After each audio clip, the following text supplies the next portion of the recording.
Hello, and welcome to Jason Cavness Experience. I'm your host, Jason Cavness. Our guest today is Emily Power. Emily, thanks for being here today. Thanks so much for having me. So, Emily, I always try to start with what hopefully is a softball question. Can you talk about what you do for fun, your hobbies, or how you take care of yourself? Sure. I love to paint. And, I'm starting a sort of gardening product. So obviously gardening is one of my favorite pastimes and hobbies. I am an indoor plant collector, but I like to spend a lot of time painting. And then I'm a pretty social person. So I love to spend as much time as I can with friends and family. So you like going socializing, networking, that kind of stuff? Yeah.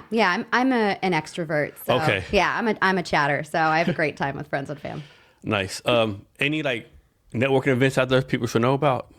Let's see. Honestly, I'm not really huge into the classic networking events because I feel oftentimes when you go to those, there's a lot of people who are just ready to hand out their business card and talk to you about what they do. But I think, life is a networking opportunity, right? So I find that the more authentic and fun conversations really come from going to a party or just being available to go to something that's like day-to-day stuff. Yeah, exactly. Yeah. So I'm an introvert. It's opposite of you, right? So I went to this networking event on, was it Monday or Tuesday? Also, don't pull it back like that because it'll come off. Okay, sorry. Yeah. And it was a great event, but man, my introverness just kicked the fuck in, right?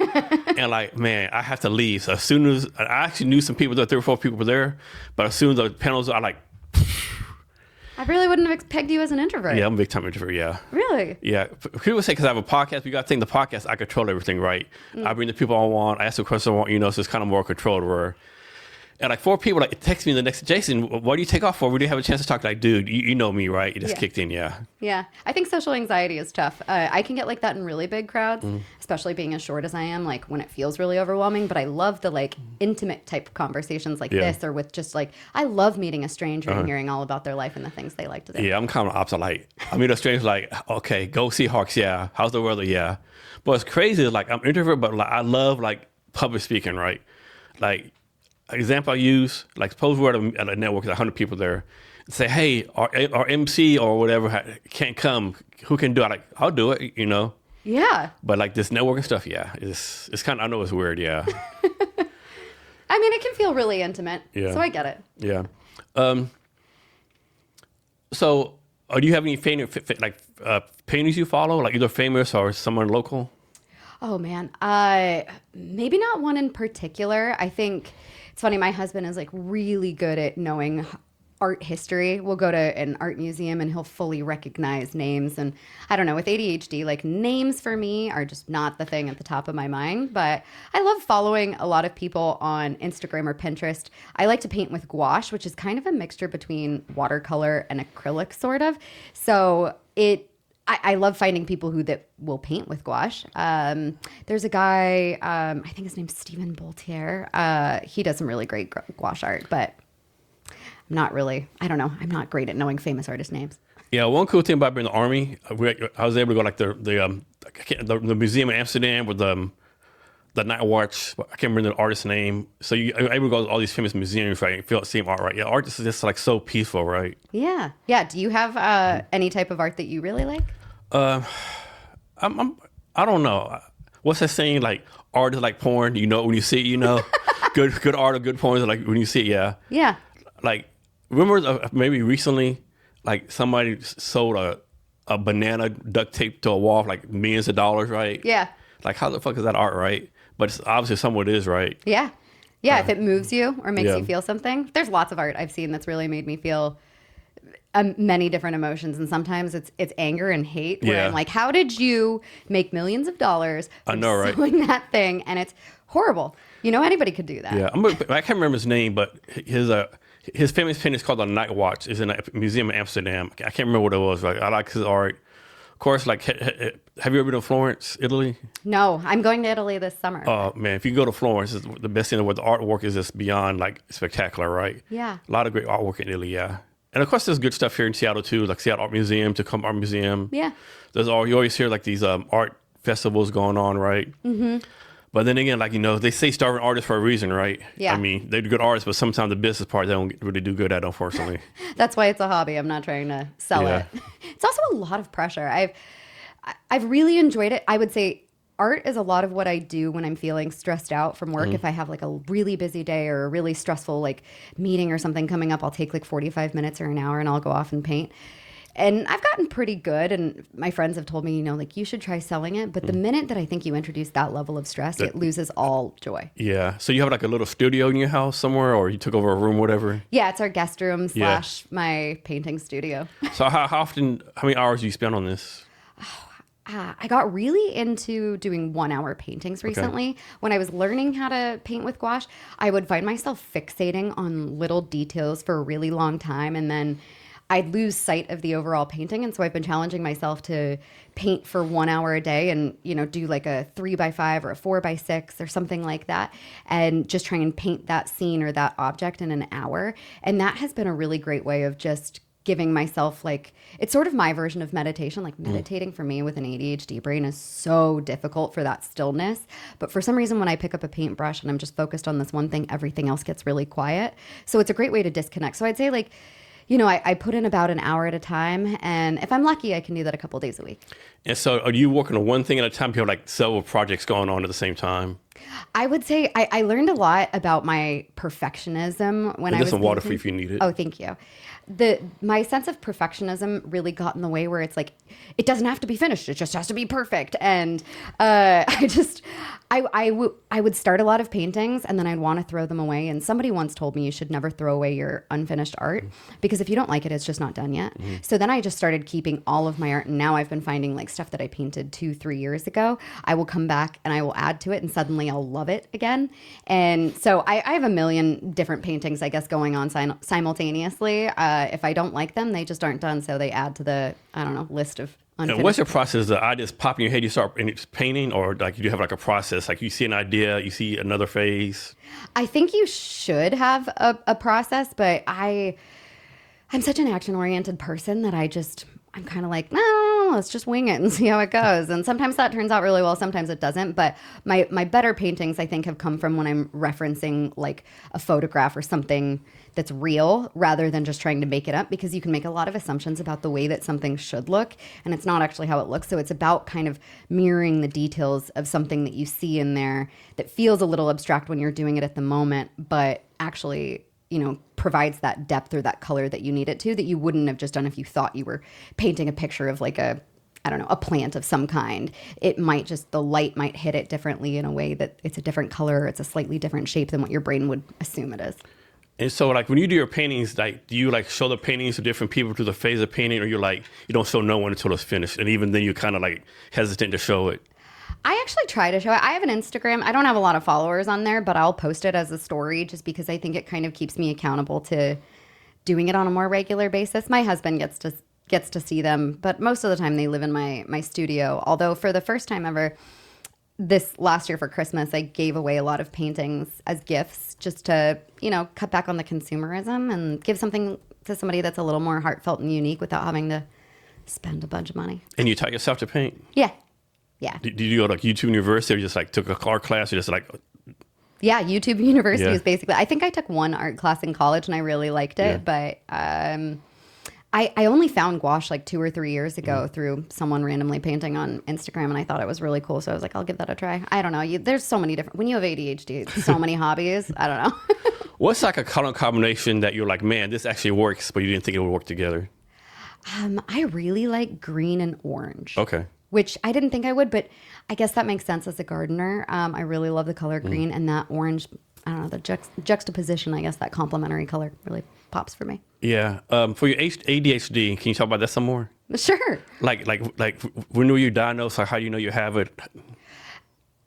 You know, as a woman, I think so many women get underdiagnosed with ADHD, at least back in the day. And I was diagnosed with ADD when they used to be separate things because I didn't exhibit that hyperactive sense of it, where it was like more you're almost paralyzed by like how many options there are to do things and how many voices there are in your like head of like, I could do this and I could do that and I could do this. But I was diagnosed in college, and it was honestly so eye-opening. I got pretty good grades in high school, but the minute that I realized I loved learning and could dive deeply into one subject, I feel like life really changed. And for a long time, I thought I was just stupid.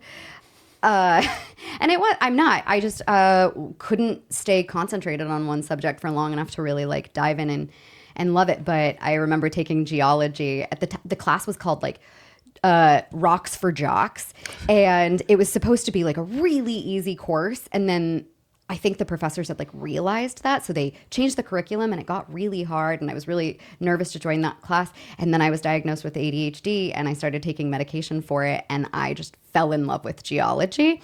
And I did not think it was going to be interesting at all, but I remember it being my favorite class in college, and I think I got like 102%, and it made me realize, okay, I'm not stupid. I can do this, and I can apply myself, and it just needed to be like interesting enough and find a way to like build the habits to focus, and yeah, just kind of tackle the things that make you feel like your little spicy neurodivergent brain is all over the place. Just quiet those voices. So what's the test that you take some kind of skills test, or like how they test you for this? You know what's funny is I didn't know I was going to get diagnosed with ADHD. I went into my doctor and I was like, I have anxiety. I'm constantly like forgetting to do things. I'll wake up in the middle of the night and I'll realize I was supposed to turn in this assignment. I was supposed to do this.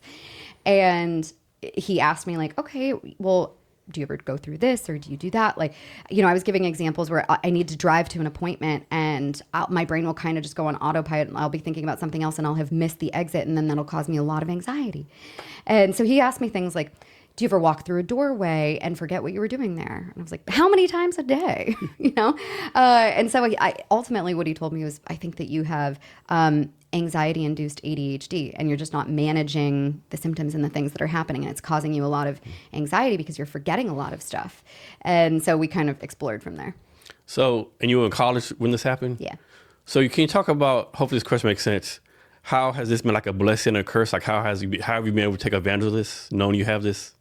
Yeah, I think being neurodivergent, whether it's ADHD or something different, being neurospicy has both its advantages and its challenges. But I think I'm really lucky in the fact that my ADHD allows me to think about a lot of different things, see a lot of different things, be interested in so many different things that I am just really excited about the work that I'm doing or about any of my passion projects. Like you just get to experience so much more of life. But the drawback on that is like, how dedicated can you be to seeing it all the way through? Yeah. Is it genetic or just people just get it randomly, or do you know? You know, I'm not entirely sure, but I remember my parents saying they didn't think that I had ADD when I was younger. They thought maybe my brother had it. He got tested. And then since I was diagnosed, my brother and my dad have gone back and they've both been diagnosed with ADHD. Yeah. I wonder, like, any idea, like, what percentage of the population has this? Because it's like every time you always hear everyone, I have ADHD, like, man, does everyone have it? I don't know. I feel like we live in a time in the world right now where I would not be surprised if it's popping up as maybe it's a little bit more environmental or situational, where we're asked to be doing so much more with our brains all the time that I don't know, if we lived in like a non-digital world, I don't think my ADHD would be such a problem. But the fact that we're constantly asked to shift our focus from one thing to another thing, it's really difficult. And I think, I don't know, brains can't handle what's going on in this just so much information, right? It's overload, Absolutely. Yeah, like growing up, I don't remember anyone have ADHD. Growing up, like it's like now every kid has a peanut butter or a peanut allergy. I remember that growing up, you know. So maybe just because people are checking it for them more, I don't know, right? Yeah, I don't know. I think we have the capability to obviously diagnose people with more things. We're learning a lot more about the spectrum of autism and a lot of other things that I don't think we had those medical advancements to think about it back then or know about it, test for it, whatever it was. But I also wouldn't be surprised if we see a lot of neurodivergence on the rise as a result of sort of the way that we've moved away from the natural world and what humans as, like, you know, mammals are supposed to be doing. It feels like we've sort of entered a new era or a new space that biologically our bodies are probably having a difficult time managing. Yeah. And how long were you at Microsoft? About 8.5 years between my vendor role and an FTE role. Okay. And then talk about, so how did your experience at Microsoft, how is that helping you now being an entrepreneur? There were so many experiences and skills that I learned at Microsoft. I really enjoyed my time there. I had a variety of roles that taught me so many different things, but they gave us really great training around sales techniques and talking to people and networking and just learning people. And I also had the opportunity to be a manager. So I learned a lot about how to manage people, how to coach them, which I think has helped a lot in the current role that I'm doing now. But I would say probably the biggest thing from Microsoft was just really learning sales techniques. And it's less about being like that salesy person and more so how to learn what somebody's problems are and what are their concerns and how do you have questions that lead to addressing those. And do you have a solution that can help solve those? And it's about having that authentic conversation and really just that storytelling around, hey, I do maybe have a solution for that. But it's really all about just learning what people need. You bring up a good point. I think so many founders now, when they demo the product or do sales, like the feature, but you need to be like, how can I solve the problem? So what advice you have to founders or small business owners or anyone selling, like how like get away from features, like focus on finding out what the customer's problem is? Yeah, it's exactly that. You need to dive so deep into what the customer's problem is and what they want. There's a great phrase that someone once told my husband, and he shared it with me. It's that humans are lazy, habit-forming pieces of shit. And that's just something that I feel like you always need to remember is like, what's in it for this person? What are their fears? What are they concerned about? And if you don't know that and you don't know it inside and out and you don't know it deeply, there's no way you're going to have success in selling them a product or a service of some kind. And so it's really about learning your customer, not just your customer, especially if you're selling something that has a different end user. It's really important, like who's paying for this product, but also who's using it. And you need to know that all the way through. That I don't think enough people put the time and energy into doing customer research that they need to. And I've talked to so many entrepreneurs and I'll ask them questions where like, well, why does this solve somebody's problem versus the other solutions that are out there? And they'll start naming features. You bring a good point, right? Like, someone will have a product and they do customer research, whatever, and like they know it's the best product, but then the small business are like, yeah, it's better, but I'm not switching, right? And you're like, why are you not switch? It's cheaper, it's this, that. I think we forget to put in the cost of switching, right? There's a big cost of switch, right? Because you got to train, you got to onboard everybody in your company, train it up. And sometimes it's not worth the cost, no matter how cheap or how good your thing is, right? Yeah. I mean, people are habit forming. Yeah. So, you talk about being a reluctant entrepreneur. What does that even mean? When I started Ocean Made, I didn't set out with really developing a big business around. I never knew I was going to be doing what I'm doing now a couple years ago. I knew when I was working at Microsoft, I knew at some point I wanted to go off and do something where I was involved in the creation or genesis of some kind of company or a product or an idea, just because I really love the making and the creation process. I love the ideation, all of that. But when I had the idea for Kelp Pots, I was trying to solve a problem that I was thinking about in the garden, and it wasn't something that I thought, I'm going to make a massive business from this and I need to find a product that fits that business model. The business came after the idea for the product. And so seaweed and kelp and algae, these are all the same things or different things are the same thing? So it's kind of like, how a rectangle is a square, but a square is not a rectangle. Yeah. Seaweed is the square. Okay. And kelp is the rectangle. Actually, I'll back up. Algae covers seaweeds because there's macroalgae and there's microalgae. And so seaweed is a subset of algae and kelp is a subset of seaweed. And when you started, did you know all the scientific stuff or you had to learn all this? Oh, no, I've had to learn it all. I mean, again, my background is sales, advertising. I just fell in love with the idea of seaweed and went down a million rabbit holes and just loved everything that I was reading about it. And then, as you start to have an idea, you've got to learn about it. But I think it more started with curiosity and creativity that then led to, okay, I've got to learn this inside and out. And if I don't know it, I need to find the people that do, and I need to learn from them. So I'm guessing there's people that are out there with the PhDs and all this stuff.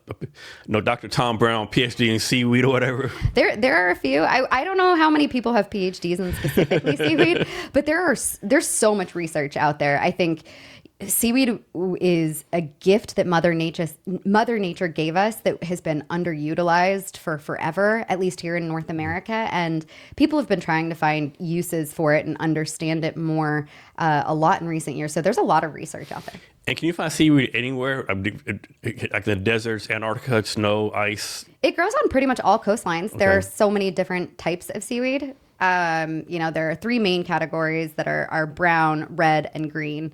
Kelp, which I work with, is in the brown category, but there are several other ones. And there are algae that exist in freshwater. There are, I guess you could say, some freshwater seaweeds, but it pretty much grows on all coastlines. And moss is completely different. Moss is a different category. Yeah, moss is sort of a land-based or terrestrial version of algae, I guess, is a way of looking at it. But I can't say that I know enough about the science and biology of moss.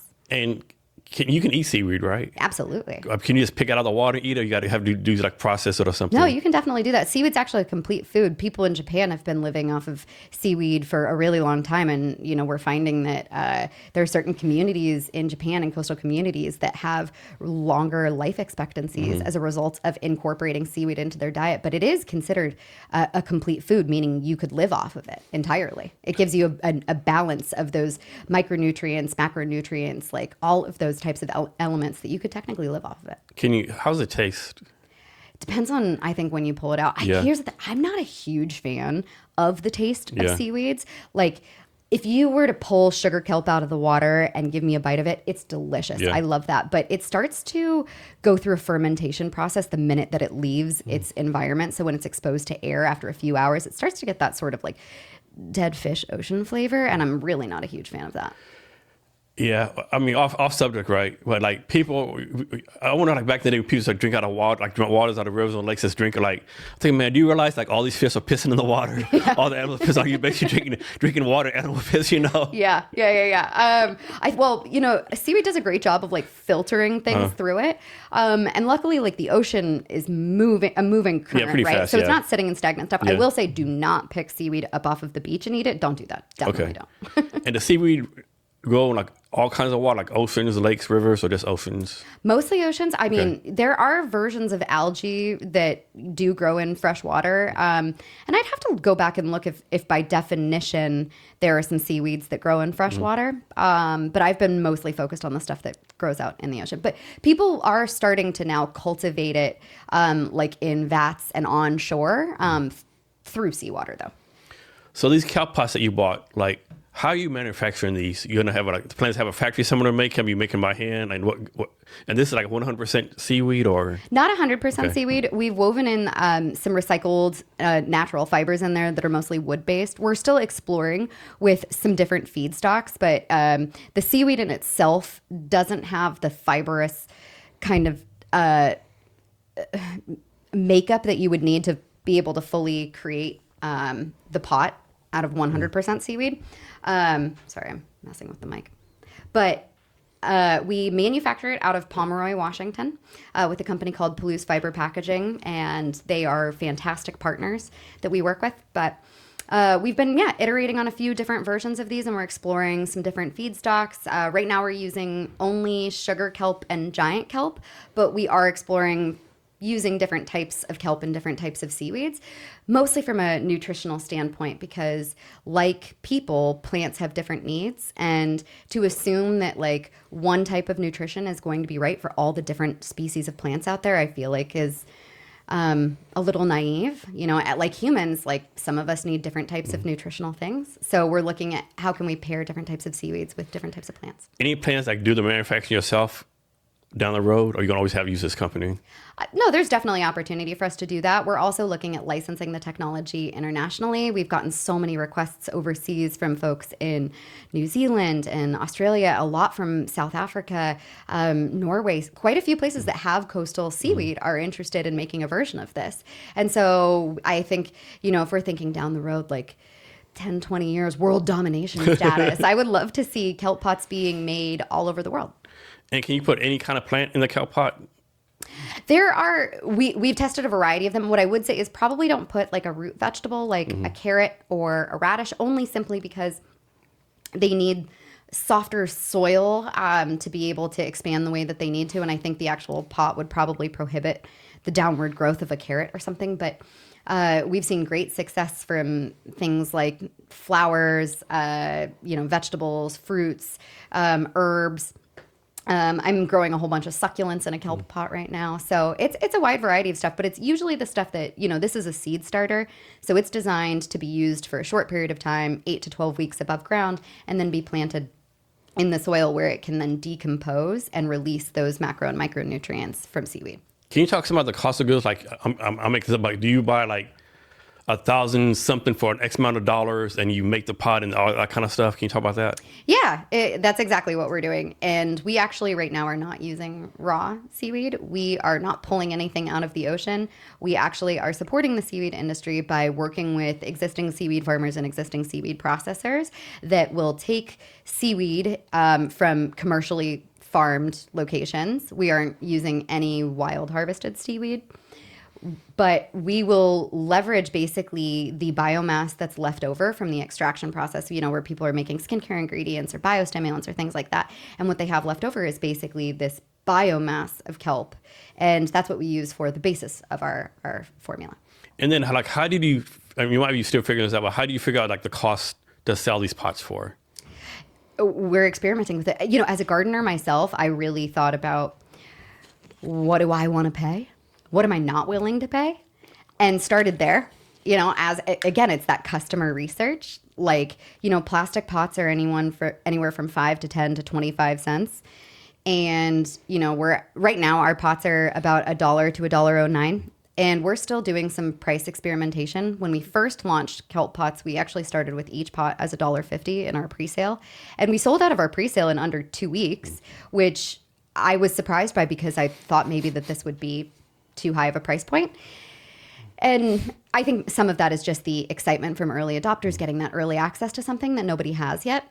But as we started going out and doing live events, or we would go to a nursery and we would partner with them in selling kelp pots in front of people, we were getting feedback from areas or from different people in different pockets had different types of price sensitivity. And so there were a few times, as we were selling these for $1.50 or $1.25, people were like, that's ridiculous. I'm not going to do that. And that's great feedback that we can use and learn. And so we've reduced the price. And right now we're selling them for $1 in person. And we haven't had any qualms or concerns. People seem to be totally on board with that price point. And I recognize it's more expensive than plastic and it's more expensive than other biopots. But what we have here is we've incorporated a nutrient-based solution into the pot that helps alleviate the need to purchase fertilizers or biostimulants or pesticides, that it gives your plant sort of a more organic and natural boost that makes it so you don't have to pay for those other things. So it puts us in a slightly different product category. But I think, dollar, in my opinion, as a gardener, I don't want to have to pay that much. And so we're actively working on getting the costs down for this. Right now, we're still getting up into what I would consider scale. Last year was sort of our pilot year, and we were doing these in really small batches as we were working out the manufacturing kinks. But I think once we can reach really scaled levels, we'll be very price competitive with existing pots on the market. And I'll make this up. Do you have any kind of, environmental certifications that you can get, or do you have?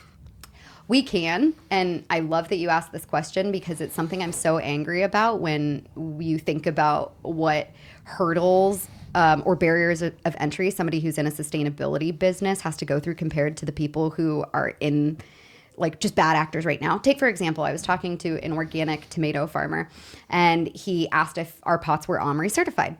And I said, not yet, because one, we are still working out some of the little nuances of this feedstock that every time that you go and get one of these things certified, you have to pay thousands of dollars. And if you change the feedstocks or the formula in any way or iterate on that, you have to do that again. And it costs a lot of money and it takes a lot of time. And yet this tomato farmer is growing his tomatoes in plastic. And so the plastic industry can just keep doing what it's doing for free. And we're asking people who are creating these environmentally friendly products to basically verify that what they're doing is good whereas the industry standard is using something that is so terrible. And that's really frustrating because it's so expensive, and those are costs that, you know, new businesses have to pass along to their customers. So we haven't done that yet, but we're actively fundraising right now, and that's the next step, because I think it'll help us unlock a lot of commercial contracts. But it is frustrating to say that, like, we're using biodegradable and environmentally friendly materials and we're combining them. You know, each material that we're using would pass those certifications, but the fact that we're combining them together, we have to get a certification to verify that. Meanwhile, people who are growing things in plastic can not have to pay for that. That's insane. That's crazy. Yeah, it really just shows you it's like the wrong way to do that. Like, shouldn't it be you have to get a certification, or like you have to pass this test, and if you don't pass an environmentally friendly test, you should be fined, versus having to pay to get a certification just to prove that you're not doing something a bad way?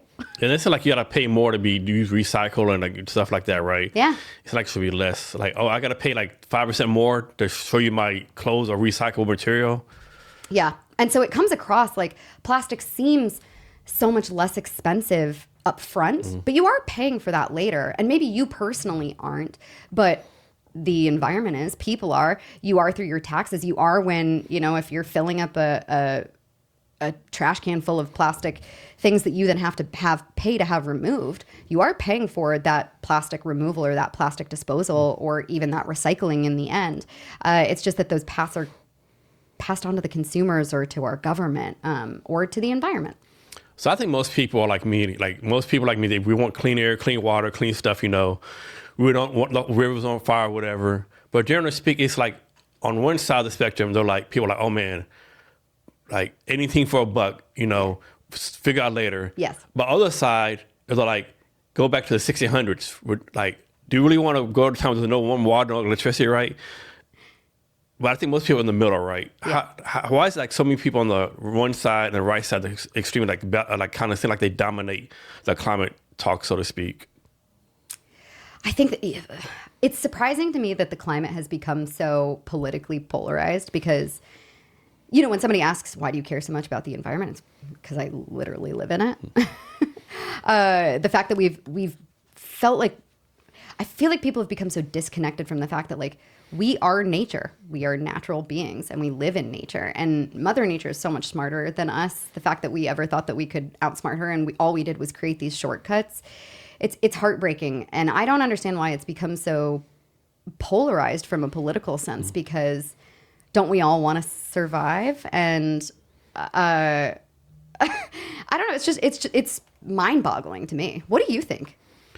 I don't know. I mean, sometimes it's like selfishness, you know, like I care about it, but man, I really can't afford to do anything about it. You know, that's part of it. You know, like it's just such a big problem. You know, like what can I do? Yeah, I think that's part of it. I do think it's frustrating to see how much of this responsibility has been passed on to consumers, and it almost feels hopeless. And I totally get that, especially like in this economy, when we're talking about like, oh, here's a environmentally friendly option and it's way more expensive than plastic and I can't afford that. I fully understand that. And that's part of why I think adoption of a product can't just be based off of being environmentally friendly. It really does have to solve a problem. But I also fully understand that, like, a lot of people can't afford to make that switch when all they're trying to do is get by. And I don't think that should fall on the responsibility of the consumer. That should really fall with the producers and the people who are making things.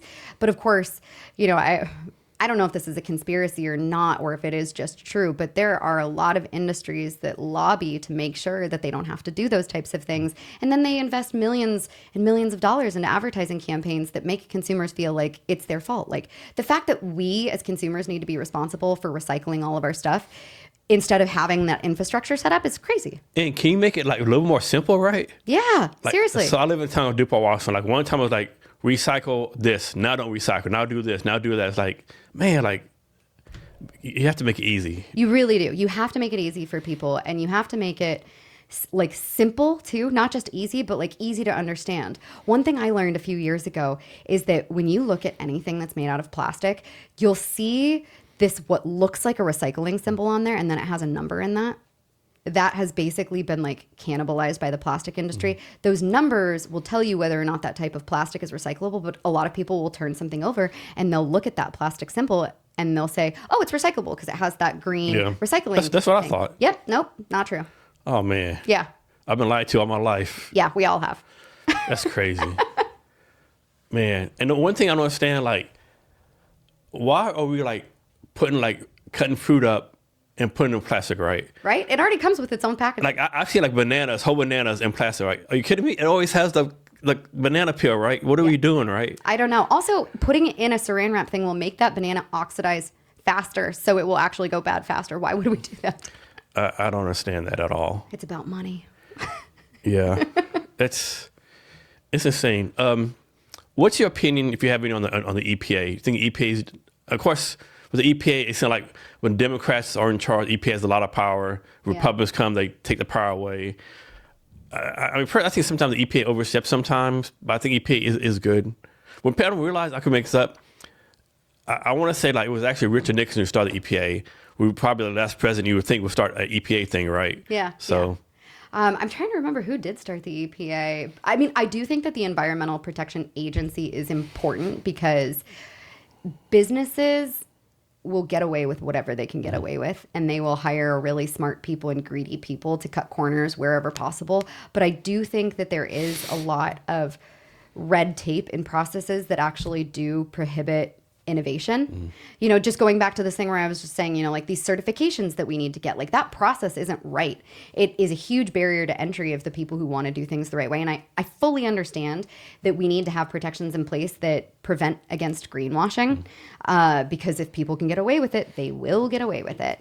But sometimes I do think they can either overstep, or very well-intentioned processes can prohibit people from being able to create what needs to be created. So there needs to be some, I think, reflection there and a reevaluation of the processes and certifications that people have to follow. And sometimes I think people put safeguards in it and actually like backfires, right? Yeah. So I remember recently the state of Washington, you know, they got to replace all their ferries. They want the EV ferries, right? Yeah. And so if you're a state of Washington company, you have all these things you got to do, state of Washington company, right?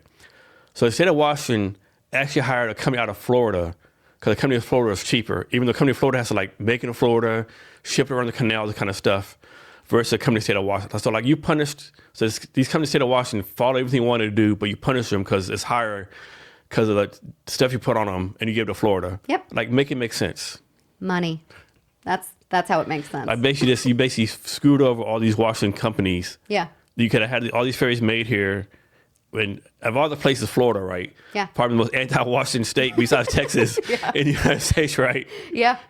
Yeah, when it comes down to it, honestly, it's like if a company can save a buck or two, they will. And that's why, you know, creating Kelp Pots has been really important to me, because I think that people that are, you know, running the plastic industry and running like big ag, they would really rather see the world burn to get a couple more cents in their pocket. And that's just terrifying. It is, yeah.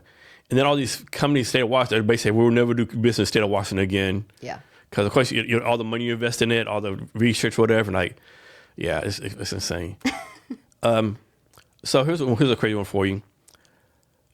So I think it's recently come out that plants talk to each other. Yeah. Do you think that's true? Yeah. Do you? Yes, 100%. Okay. Absolutely. Why do you think that? You know, they have these underground networks where they literally can. I mean, fungi and I'm gonna microbial activity, mycorrhizal. Thank you. Fungi has been proven to be able to talk to each other, and they can say, you know, a plant on one side of a farm can say, you know, a tree will get infected with some kind of fungus or virus, and they can send signals to other plants across that farm to basically say, you need to generate or produce this sort of antifungal thing to protect it. And we have seen that time and time again. And I think one thing that I love is I get served these videos on Instagram all the time that are people hooking up these electrodes to mushrooms or to seaweeds and algae or to just different types of plants. And they have like their own musical sound and their beat. You know, everything operates on a frequency. And I think we're finding so much more about how every little thing on this planet is connected and can communicate. And that's why the movie Avatar was so good. Yeah. Yeah. And on one thing that's funny, like you have like people who are vegan, right? Don't eat meat, you're killing stuff. Like, nah, motherfucker, you're killing shit too. Like, Yes. we're all killing stuff. Yeah, exactly. What is that? Have you seen that TV show Yellowstone? Yeah, I've seen some of it, yeah. Okay, there's a great clip in there where I'm trying to remember the lead character's name, but he's having a discussion with somebody who is a vegan, and she's criticizing him for having all of these cows that are being butchered, and he asks these questions about like, well, how many fields needed to be cleared to grow the soybeans that you're obsessed with eating? How many birds lost their home to clear that out? And how many insects were lost? Like, we're just destroying things in a different way. It's not really any better. I mean, it's an advantage, or maybe disadvantage, being on top of the food chain for the most part, right? Yeah, I know. It's interesting how we as humans think that we can be so altruistic and empathetic to things, and going off on a wild side of things. Like, I think if aliens ever came here and they saw humans, they would be like, you guys are absolutely horrible. You destroy anything that gets in your way. Yeah, I wonder if aliens, if they came, would they even like think we're at the top of the food chain? Maybe they might reach out to something else, right? Yeah. If they could probably communicate with something else, I think it'd be octopuses. Think so? Octopus? That's a good one, yeah. Or dolphins. What's that movie? Yeah, I think it's some of the water based, right? Because water's like 90% of the planet or something like that, you know? Yeah, we have explored less than 10% of the ocean. There's got to be a ton of intelligence down there that we have never touched. That's what aliens are, right? They're down in the ocean. Yeah, they definitely are. If they're here, they're down there. It is crazy. Like, we know more about the moon and Mars and the planets than our own ocean, right? Mm-hmm. That's crazy. And it's like every day there's a new animal that you're like, God damn, this shit's ugly. Like, that's what's down in the ocean? Yeah. And I don't know. Maybe mermaids are real. Yeah. Maybe. How about Atlantis? That could be real. I think that is real. Yeah. Yeah. I mean, the stuff that happened like centuries ago, like thousands of years ago, like we don't know. Like, I know there's a theory out there, like every like certain amount of years we get to a certain amount of challenges, then we destroy ourselves and it starts all over again, Yeah. I mean, what was it? Like, there are major underwater things that, were mountains at one time. Yeah. And, they're finding like prehistoric shells that are on mountains that tell you that was underwater. The entire planet started underwater, and so there's definitely a lot more, I think, intelligence and life down there than we know. I think like if you were to take even like a spoonful of seawater out, that has like more like biodiversity in it than like all living things on land or something like that. Like, it's crazy. It's just a crazy living ecosystem. There's no doubt in my mind that there could be a lot of intelligence. Just like here in Parnas Curve, there's an old downtown right underneath us, right? Mm-hmm. So who knows, like what's underneath everywhere else in the world. Yeah. Yeah. Here's a question for you, right? So like, obviously our tech has gotten better, right? So I think the first tech was fire. Now we have AI, robots, what's going on. Tech's gotten better. But you think human intelligence has gotten better? Or are we basically the same level of smartness or dumbness from our ancestors from thousands of years ago? Yeah, I think you could even argue that we're dumber now. I don't know. There's a phrase that, we're in the knee of the curve of, what is it? The singularity, because human evolution is biological and it's on a linear plane, whereas technology is exponential. And so as you're facing sort of that curve of the exponential growth matching where the biological growth of human intelligence is, like, we're right in that intersection right now. And I don't know. I think that we have created a lot of things that give us a false sense of intelligence, but I think that I don't think that we are intelligent enough to be handling those things that we have. I think plastic is a big one. I think the atomic bomb is another one. And I think AI is another one. If we don't have a full understanding of this material or this thing, something that seems like a gift, like, for example, we really don't know how to provide an end of life cycle for plastic. We're starting to figure it out now, but there are microplastics everywhere in this planet. And the fact that we invented that without doing due diligence to know how to destroy it tells me that we are not very smart. And we're doing the exact same thing with AI.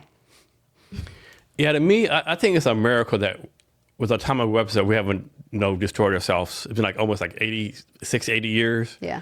We only dropped 2 bombs on someone. I think this is a miracle, right? It's like, yeah. I don't know. Yeah, we are not as smart as I think we are, and we think in such short time frames. Yeah, the quarterly stock ops report, the weekly performance report. Yeah, we're definitely not long term thinkers, especially not here in the United States. No, and I mean, even humans in general, like we really only think about how does this affect me during my life cycle, or like at best, thinking about what your grandkids might be able to go through. But this planet's been around for billions of years, and so when Mother Nature is playing a game, she's playing 4D chess, and we're not even playing checkers. Yeah, like you said, Mother Nature's undefeated so far. Yeah. You can't control Mother Nature. It's just so much stuff going on Earth, like earthquakes, fires. It's like, yeah. Yeah, yeah. She can shake us off anytime if she wants to. I know. So what is the problem that you're actually solving? With kelp pots? Yeah. I set out to really just eliminate plastic from my garden. I mean, that's pretty fucking ambitious to get rid of plastic all over the world. Yeah. I mean, I would love that. That's what's sort of grown from what we're doing. And I would say, if we're talking about like world domination, that would be my goal, is that every single plant that starts its life in an unnatural habitat, like plants did not evolve to grow in plastic. And yet we're growing plants in these plastic containers, whether it's a pot or a tray or a structure of some kind. So many plants' first experience is in something that is not organic.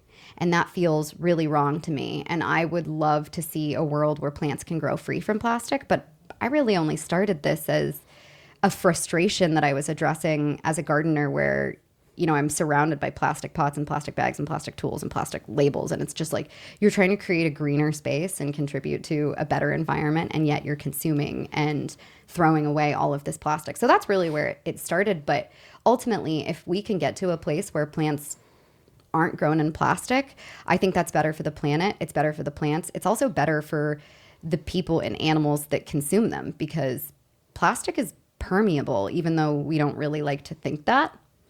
It's bad.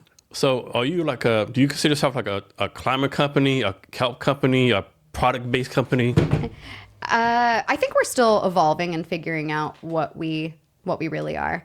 I believe, are a material sciences company that is product first, because having come from the world of advertising and sales, and my husband, who is also a co-founder of the business, in my creative lead, I think finding or creating something that has a real world application and to be able to solve for that is the most important thing. There are so many companies that are creating really cool technologies and innovations that may not have a real world application or haven't been thought of how to solve that customer problem in detail. So I think having a product first approach to the materials and the things that we're creating is really important to us. And what's your how for this? Like, what's your, and so you're fundraising for this? Yeah. How's that going or not going? It's going well. We did a first round with friends and family, and we raised about $400,000 there. And now we have closed that round, and are right now we're working with a pitch coach to help us refine our pitch deck and our pitch story, to talk to larger investors, angel investors, VCs, and that's going fine. I think we're just at this stage right now where, every business kind of comes in like phases. And so we're, closing one chapter and starting a new one. And it's about, retelling this story in a way that has framed the successes of what we saw from our pilot year and the direction that we're going now. But, this moves so fast and furiously, like you have to pivot so often. And I feel like that's been the frustration we've had for the last few months, is just learning new information and kind of changing the direction. And then you have to like remake a pitch deck every time and do all these That's things. so frustrating, right? Yeah. And what kills me, like I compare pitch decks like resumes. You give a resume or pitch deck to 25 people, get 25 different opinions. Mm-hmm. And most of the time, the opinion doesn't count because they're not giving you the money anyway. Yeah. Yeah. People have a lot of opinions. It's hard. Yeah. So is the goal to be like a worldwide domination, right? But are you like focused on Seattle right now, or stay in Washington? Like, where you focus on right now? Yeah. I mean, world domination is a joke. I just think that there is an opportunity to replace plastic in all of our growing systems. And I would like to see that, whether it's kelp pots, a seaweed-based material, or something else. But I think just the opportunity is out there, right? Because seaweed is on all coastlines and people grow plants all around the world. So there's ample opportunity there, a big market. We're starting first in the Pacific Northwest and online for anybody who grows something in the United States. We've had orders from our website from almost now all 50 states and from Canada and from a few other places, but we're still working out the kinks of like, how do we, export things to different countries, or how do we, tariffs are a thing and all of that kind of, just the shipping stuff is a nightmare. But what we have learned about our customers, people who really like to grow things, are spending more time outside than they are online. And so people will go online to learn about different products or things they might want to buy, but they're often buying them in person. So we're trying to meet people where they are. And right now, we're a Northwest-based company. We're here in Seattle, Washington. And so we're getting into the farmers market circuits. We're doing the Northwest Flower and Garden Festival, which is February 18th to 22nd. Little plug there. But just being able to tell this story in person, I think, is a better way than, trying to get these on the shelves when we have no brand recognition yet. Or you find like a certain age, a certain demographic is like buying your stuff versus others? Gardeners are kind of all over. I would definitely say, gardening has always been known as sort of a retirement hobby. But since COVID, we've seen a huge surge of younger growers and gardeners. I think COVID definitely showed us that it's a little scary to be dependent on sort of those global fragile food supply chains. And a lot of people are obviously working from home and wanting to learn how to grow their own food or beautify their space. But we've also talked to so many young people who have basically said, I'm really sick of this digital world and I'm trying to find ways to reconnect with nature and touch grass. And so we've got customers all over the board, but I would say for the most part, millennials and older. Mm-hmm. And that might be also that younger people are just getting their financial independence and freedom. And so they don't have homes where you would have a garden, but they might be starting a container garden on a balcony in their apartment. And so we're trying to introduce Kelp Pots and show people you can still do small space gardening, but obviously most of our customers come from people who have gardens or homesteads or micro farms or stuff like that. Can you explain how seaweed cleans polluted water, the scientific basis of that? Oh man, you're asking me a deep science question there. I don't know if I can get into the nuances of that. Okay. But I will say from a high level, it basically acts like a sponge. And so it will take those things in, and they do reach a point where there's almost too much carbon or too much pollutant in there, and then it will sort of release those things like a sponge would. And that's where we see a lot of algae bloom. And that's where a lot of people are really concerned about the overgrowth of seaweed in certain areas, because it can basically absorbs all of these pollutants, but at a certain point in time, they will start to release them. So you're focused on seaweed, but is there any other natural products out there can replace plastic? Yeah, I think there are a ton. When I started this, as a gardener, I was basically faced with a bunch of plastic pots. And then the next natural step is okay, is there a greener way to grow things? So I started trying different types of biodegradable containers, from cocoa coir and peat moss is a big one, from cow manure to tapioca, starches. There are a lot of materials that can definitely replace plastic. And, they have their place and utility in certain situations. But I was never really stoked about using any of them. I felt like they didn't fully meet the performance that I needed to feel really jazzed about replacing it with plastic. And what we've talked to a lot of consumers or customers about is they will try a bunch of these different types of biodegradable containers, and then they'll end up switching back to plastic because it's the barrier of, not being easy enough to use, or not meeting the performance metrics that they needed to, or even just the expectation of how they work.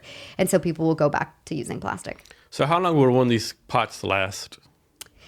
Above soil, they last for a really long time. I would say you probably shouldn't be using them for, months and months. They are designed to be a stepping stone in a plant's life, sort of act like a crib. A child will outgrow that environment just like a plant will outgrow one of these.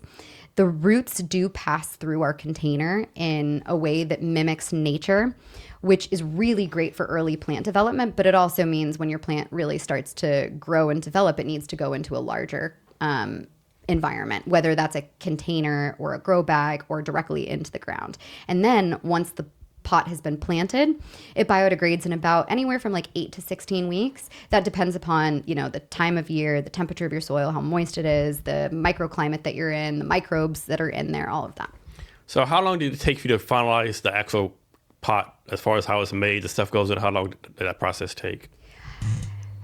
About 2 years. When I had the idea for Kelp Pots, the first stage was like, has anybody made this before? And it was just months of doing research and seeing if anybody had this idea. And honestly, I was shocked they hadn't. And then I didn't know how to make a pot.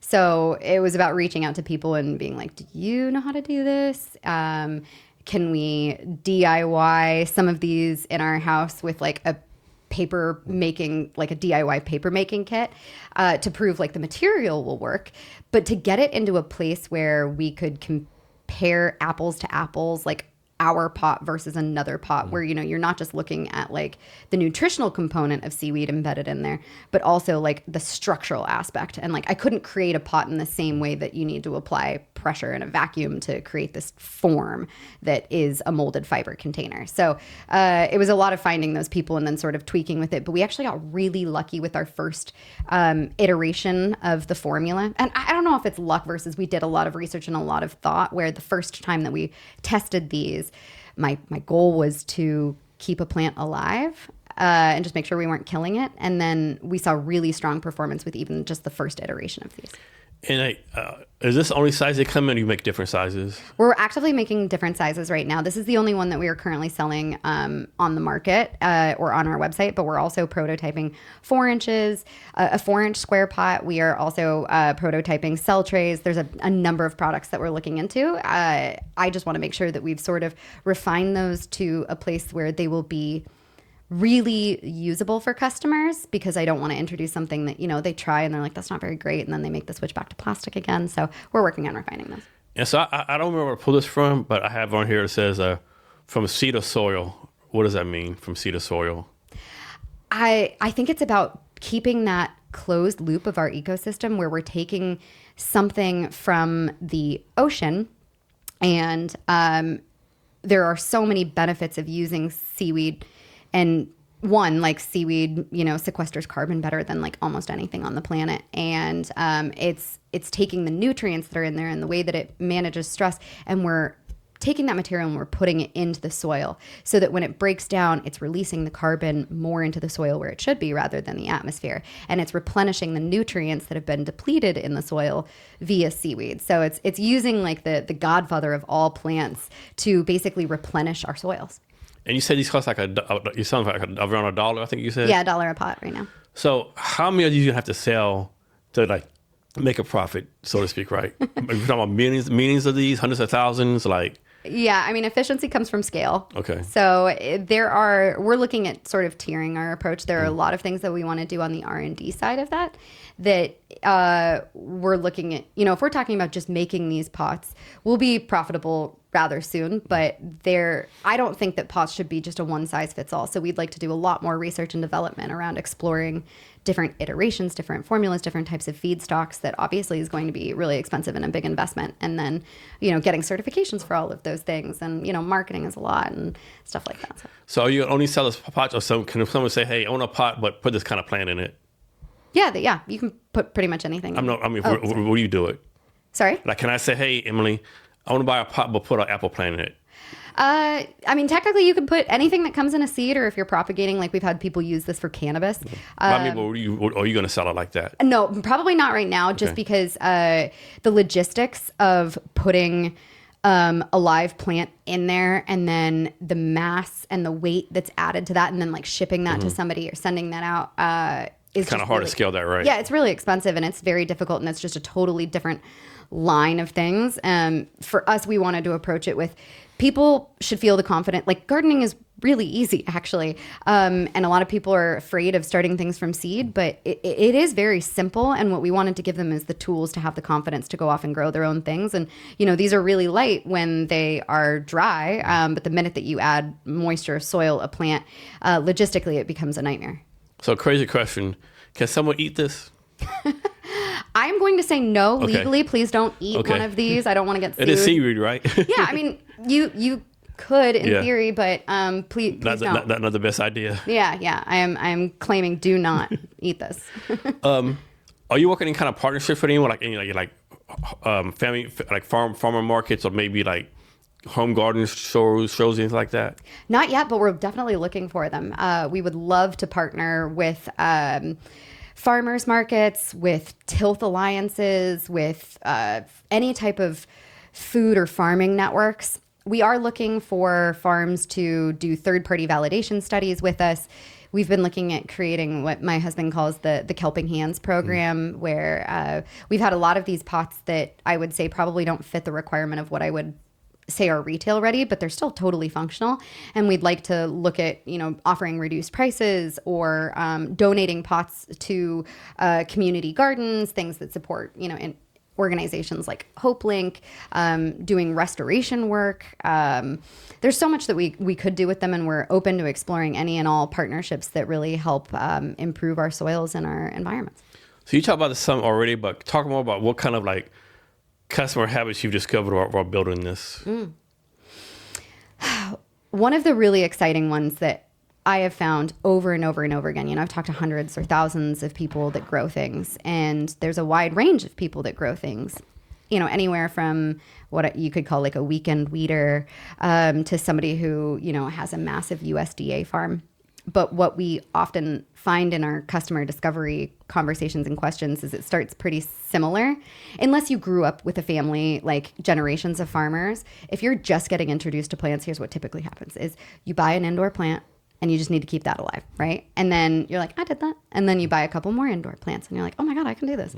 And then you maybe explore propagating a plant or growing something from seed. And with every level of confidence that you have in something that you grow, you're eager to grow more things. And sometimes people will make the immediate transition to outdoor gardening. Sometimes that depends on your living situation and if you have access to a garden or soils. But a lot of people who, live in apartments don't have that. And so they'll expand their house plant collection. But it always seems to be that you keep one plant alive, and the more successful you feel with that, the more that you invest and explore into this hobby. And then with every failure that you have, you start to lose that confidence. And that was really insightful for us. The other one was, if you're an outdoor gardener, if you've had enough plants, you will always have that mountain of plastic pots. Every customer that I talk to, anybody who's a gardener is like, oh my God, I hate all of the plastic pots that I have. And it's a feeling that all of us have. And it's that sort of civil war of like, do I grow more things and have more stuff, but I'm also consuming all of this plastic? And there's a huge frustration there. So that's sort of the one thing or two things I would say that we've really learned about customers. And then it's like, how do you translate that into information that's helpful for us to either get more customers to adopt or to help them solve their problems? So you talk about this some a little bit too, but can you go into more like, why do you think most eco products like fail, right? They're well-intentioned, but I don't know if they do either a good enough job translating the benefits to solve a customer problem, or they just innately don't solve the problem well enough. If you're asking somebody to switch from like a plastic bag to a biodegradable plastic bag that is 10 times more expensive than plastic, that person is probably going to say like, that's great for the environment, but that isn't something that I can afford to do on a regular basis. And they might try it once, but if it doesn't, if the bag isn't as strong or durable or holds up, or it doesn't offer something of additional value, that makes it really difficult for anybody to make a switch from a current system that they're used to doing to something that's less efficient and more expensive. What's been your biggest challenge so far in building your company?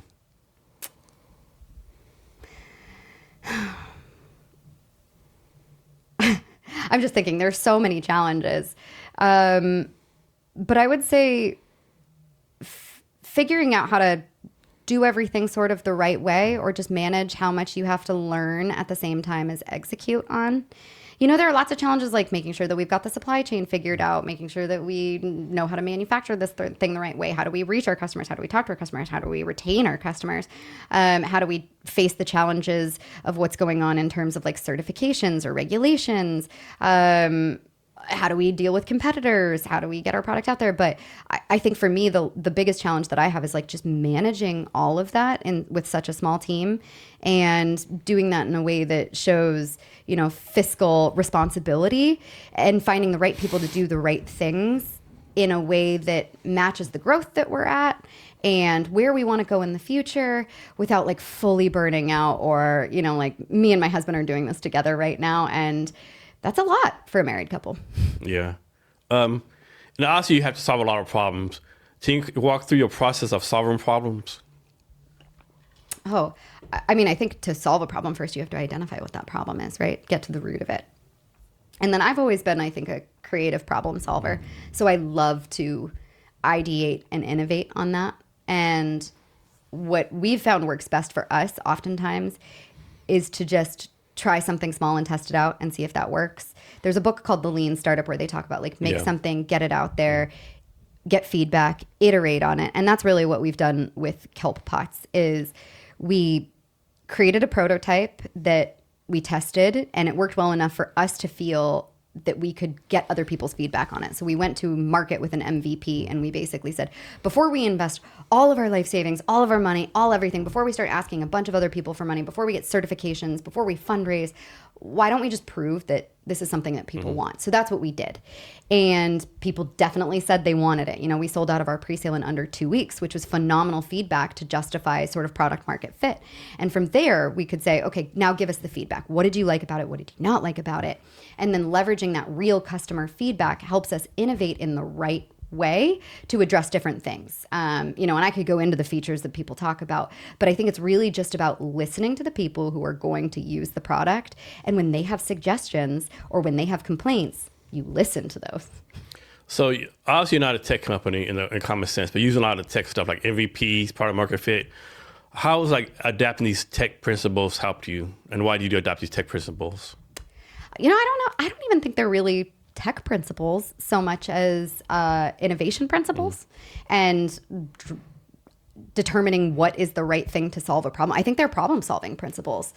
And it's important whether or not you have a software or technology company or a physical product. And, you know, it's different in tech because I think you can kind of iterate really rapidly. But when you're bound by the construct of like time and physics, you know, like in order for us to know if this works, we have to plant a seed in it. It has to grow. We have to see how long it takes to biodegrade. We have to see the overall impact on the plant health and the yield that is developed from that plant. And, you know, it takes a long time where we don't get answers to that question until like after a full growing cycle versus somebody who has software that, you know, somebody says, I didn't like this UI interface or the way that you click from this page to this page, and you can like rapidly iterate on that with not a lot of money. So it is challenging. And so that's why you sort of have to be really, really smart about listening to that feedback, because you only get so many times or so many opportunities or chances in a period of time to make those changes. So would you consider like plastic like your number one competitor? Yeah, definitely. Okay. And so plastic, is there like I assume they have this big time plastic lobbies in DC, keep the price down, all that kind of stuff. Yeah. I mean, it's really the oil companies though.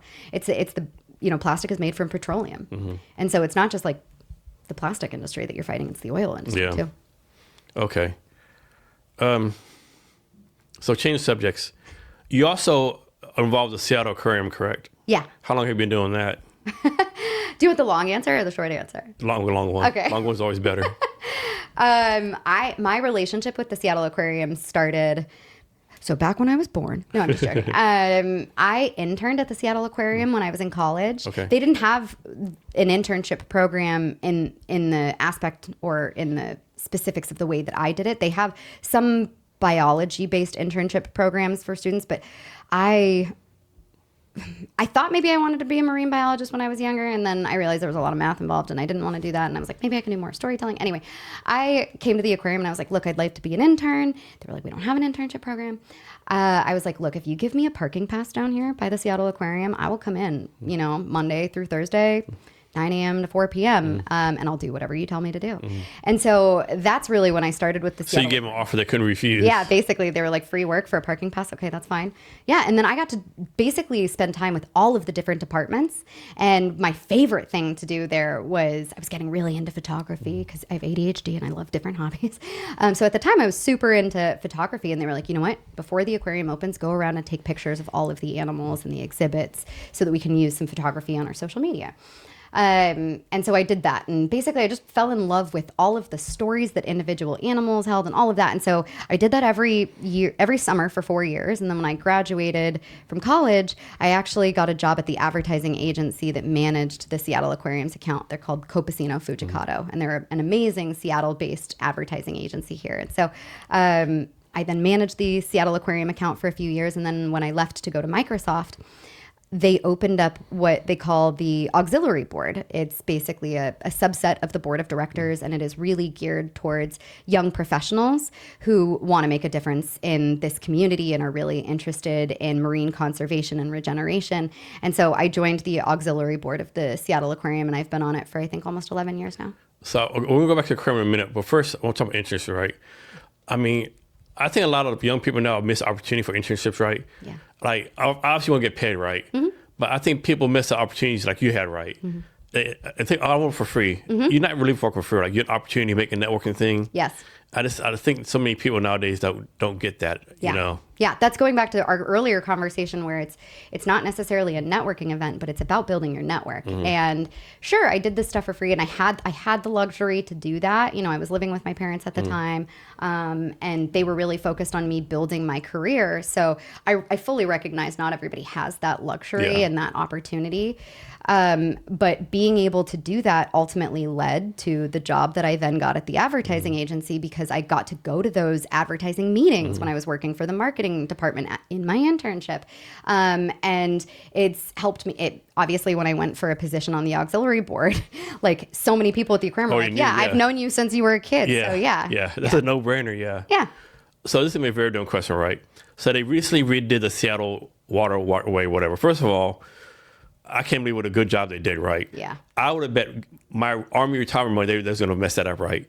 But whoever did that, man, like kudos, hand clap, like they knocked it out of the park, right? It's gorgeous. It's so beautiful, right? And all the walking spaces, the place to sit down, they did it, right? The question is like, is there now 2 Seattle aquariums? Is like they have the old building, the new building. Is the Seattle Aquarium in both buildings? Yeah, it's both buildings. Okay. They connect. Doesn't seem like they're connected though. No, there's sort of an outdoor corridor. Mm-hmm. You know, they've really revamped the Seattle waterfront into this entire parkway. You know, they removed that Alaska Way road, and they've turned it into basically a large pavilion for people to walk down, and it's so amazing. But yeah, basically you can start at either building and then you just walk through to the other one. Okay. And like, does Seattle Aquarium have like, I don't know, make this up, but like, do they have like guest animals that come in? Like maybe one month this octopus comes from somewhere. You know how zoos do, like zoos like trade animals. Yeah. Do aquariums do the same thing? Yeah, they're involved in the AZA network where they help support basically different animals. But I mean, it's not a frequent transportation of animals. Like the Seattle Aquarium is one of the best aquariums when it comes to like it's always about conservation and the preservation and the health of the animals before it's ever about like the tourism. Like we talked so much about how awful SeaWorld was when I was at the aquarium. And I know like aquariums can get a bad rap. Like I've heard so many people be like, oh, well, I hate shark jails or fish jails. And it is not that. Like these animals are taken better care of than like humans are. They do a phenomenal job of all of that. Yeah. So do y'all have like a partner aquarium somewhere else in the world? There are lots of partner aquariums. Okay. In fact, actually, there's a Reshark program right now where the aquarium is spearheading a network of aquariums who are basically working on resharking the world's oceans with the most endangered species of sharks. So the Indo-leopard Pacific shark is one of the big ones they've been focusing on, where the aquarium will work on a breeding program with different aquariums to breed those sharks to get the right types of genetics. That's usually what a lot of these sort of, I guess, like, you know, guest starring type animals. It's really about how do we create the right types of genetics for healthy animals. And if our animals don't have that, what zoo or aquarium might have that animal that can create sort of that optimal healthy experience for an animal. But yeah, I mean, they're not going around just like transporting a bunch of animals everywhere all of the time. And it's very expensive to be able to do that and to do it the right way. And they follow like all of they're great. So what's like maybe the most off the wall animal in the aquarium right now? Like people wouldn't expect. Ooh. Off the wall. Like, maybe it's like, I don't know, I'm guessing you don't have a white shark, but something like a white shark or the biggest octopus, like something like Yeah. unknown. Well, we do have the largest octopus is there, the giant Pacific octopus, and they don't keep the octopus for a really long time, like for its entire life, unless it is something that can't be rehabilitated out into the Pacific Northwest or out into our waterways. But I mean, that's my favorite animal. When I was interning there, that was like, I would always stop at the octopus's tank, and they are such intelligent creatures, so smart. I mean, like, you know, they've got a brain in every single one of those tentacles. They've got 3 hearts. Like, they're incredible and so fascinating. And I think, you know, they've got a variety of animals there. They don't have, like, you know, any giant sharks or anything like that. There's a bow-mouthed guitarfish that I think is really cool. But every single one of those animals is so interesting if you take the time to sit and watch and observe it. To me, it's always been crazy how octopus can go like the tiniest little hole, right? Right. It seems like they're like 35, 40 pounds. And it goes like little tiny hole. Like, how is this even possible, right? They're aliens. I mean, I wouldn't doubt it. Yeah. No, they are so cool. I mean, there's so many different types of octopus. Have you ever heard of a mimic octopus? No. This thing is awesome. They discovered it like, I don't know, maybe 10, 20 years ago in around like the waters of Indonesia. And this creative creature will mimic other animals. You know, it can mimic like sea snakes and eels and lionfish. And it basically, not only can it copy the colors, but it can copy the behavior of those animals to basically either be a predator or avoid a predator. There's something called the invisible octopus where it can like really mask or mimic the environment that it is copying, and you'll like never see this thing if it doesn't want you to. There are just so many really, really cool ones. Like the blue-ringed octopus is the most poisonous creature on Earth based off of its like lethal poison per its like body mass. I don't know, it's like small enough to hold in your hand, but like don't hold one because if it bit you, you'd die. And so how, like, for this role at the creme, like, is it like a 5-hour a month thing, or how active are you? Yeah, it can be anywhere from 5-10 hours depending upon the role that you take. And we've got a bunch of different committees that do things like social stuff, fundraising. I'm on the conservation committee. And so, you know, it varies depending upon the season and the work that we're doing. But I would say it's, you know, it's anywhere from 5 to 10 hours a month. So today's, I think, February 5th, 2026. Let's fast forward to December 31st, 2026. Yeah. What needs to happen between today and then for you to say this has been a successful year? I would say we need to hit certain revenue targets, which I'm pretty confident that we will. I think we'd love to do over $100,000 in sales. I know that doesn't sound like a lot, but last year in our pilot year, we sold everything that we made for the most part, and we just didn't have a lot of inventory because we were doing a pilot. So I think we made about $12,000 in revenue, but that's what we had in terms of inventory available. So to be able to 10x that, I'd be pretty happy. You know, I would love to see the commercialization of our cell tray and our 4-inch pot. We'd really love to bring on some larger scale customers, repeat orders. We'd love to work with a variety of seaweed suppliers to make sure that we've got supply nailed down for when we reach those scalable points where we're hopefully making millions and millions of these a year, that we've got all of those kinks worked out. And, you know, it's every month is something new, and I don't even know what will come up this year. But if this year is any indication, like if last year is any indication of where this year will go, I'm really excited. And then, any advice for someone who wants to start a company? Just any company? Yeah. I think creativity is more important than knowledge, and that's the important thing. Most people give up before they've even fully seen the idea through. And you don't have to know how to do everything, but you do need to have the creativity to dream it, and then you need to be able to network to find the people that can do that. And, you know, there are so many smart people out there that want to help you, that don't be afraid to share your idea. I think that's another thing. A lot of people get really obsessed with protecting their idea because somebody else will steal it. And like, the truth is people won't. No. Yeah. Yeah. So who has been like some of your champions for your company, so to speak? A lot of people in the seaweed industry have been huge champions of it. I've really appreciated how much that's been evangelized and shared through the seaweed industry. a lot of my friends and family have really championed the success of this. My husband is obviously the number one. Not only did he support this crazy idea that I had, both mentally supporting it, but he was helping financially as well. And then he believed in it so much that he came aboard as well. He left his corporate job at Amazon to join me full time here at Ocean Made. And so he's been the biggest supporter, but also so have my parents. My mom was a gardener, and she's really who got me into plants when I was younger. And my dad, has been super supportive, both financially and from like a mentorship standpoint. But almost everybody that we talk to about this, actually, everybody is. I've never talked to anybody where they're like, that's a bad idea. People are like really excited. And as a result of that, like people go out and share this story on our behalf. They evangelize for us because it just makes a lot of sense, I think. And I'm really grateful for that. So you and your husband are coming together. So I'm guessing you spend almost 24/7 a day together, right? Oh, yeah. So how does that work, right? Because I know a lot of people are like, man, I love my spouse, but man, if I spend more than 4 hours a day with them, I'd have to fucking kill him, right? Yeah. So how has that worked for y'all? Well, I think COVID was really like the test for us to see. With COVID, a lot of people are like, man, I love my whatever, but I learned I actually don't like them as a person. Yeah. Oh my God, like divorce rates like skyrocketed right after COVID because they were like, ooh, I really don't like you that much. And we had just moved in together right before COVID. So that was a great testament to see like, okay, well, we can be around each other 24/7, 365 for multiple years at a time. So it was very easy to see that it would be a natural fit. But, he's not also just my husband and my business partner. He's my best friend. Mm-hmm.